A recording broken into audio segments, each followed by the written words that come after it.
So ayan mga master, all goods na tong sniper. Ayan. Tagal natin. So start na natin. Ito yung gawa rin sa ibang shop mga master na sabi nila sa Mandaluyong dito pinagawa. So ang laki daw ng ginastos ng mayari nito kasi pinalitan ng bagong block, bagong connecting rod, tapos ganun pa rin yung ingay. So kasi matagiktik talaga yung ingay niya, sobra tagitik talaga, lalo na pag pinabirit mo sobrang ingay. So ito na yung result natin. Okay na yan o.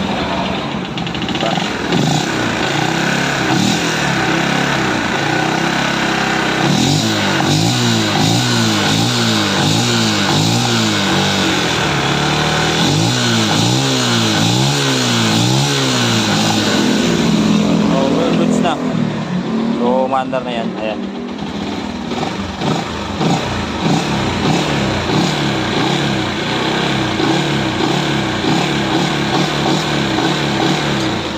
Goods na. Ayan. So, naging sira niya lang mga kamaster is yung pinalit mga kamaster na block ay replacement. So, nangyari sa replacement, ayan, makalug masyado. Ayan, makalug masyado yung piston niya sa loob. Kaya ito ang napakaingay kasi malakas ang plate. Ibig sabihin, pag sobrang alog ng piston na kahit na bago yung block, pag sobra yung alog, mag-iingay talaga mga kamaster, no? Kasi tumatama to doon sa kanyang liner. Ito yung tumatama. So, ano nangyari kasi dito, binalik to ng mayari sa pinagawa niya. Tapos, ang gusto mangyari, papalitan ulit ng block. So, magbabayad ulit yung mayari ng panibagong bayad dun sa block.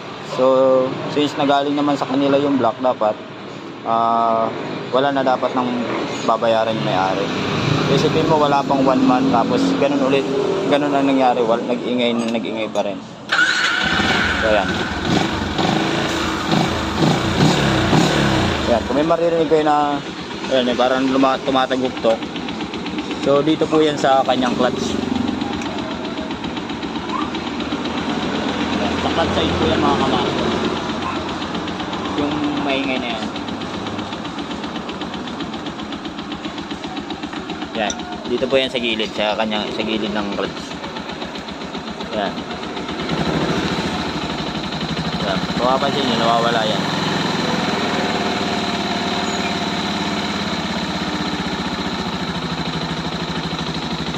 Yan, wala diba?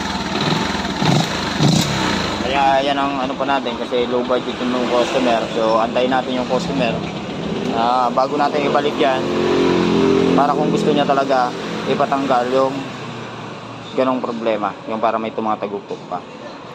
So kasi kinokontrol natin yung budget ng customer. So yun, goods na yan. Kung sa ano lang, natanggal na yung sobrang lagitik niya na hindi mawala-wala, o yan, okay na. So dito naman may ginagawa na naman tayong wave. Ito nga pala kay paring ungag to. So pinalitan natin, binildingan natin ng panibagong tambutso to. Ayan, binago natin yung tambutso niya kasi ayan o, kalkal.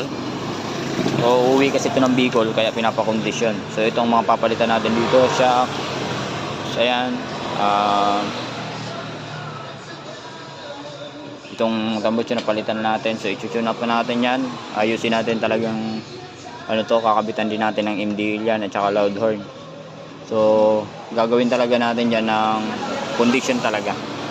So yun lang mga master, try natin. Tapos ito naman yung wave natin na binubuo natin. So nabilang ko na siya ng fairing. So yun, ito nakatayo na. So ayan, so okay na yung fairings nya. Yung makina na lang isasalpak. Tapos ito yung fairing na to, ready to release na to. Goods na yan. Ito na lang, tinatapos natin. Anong oras na, gabing-gabi na.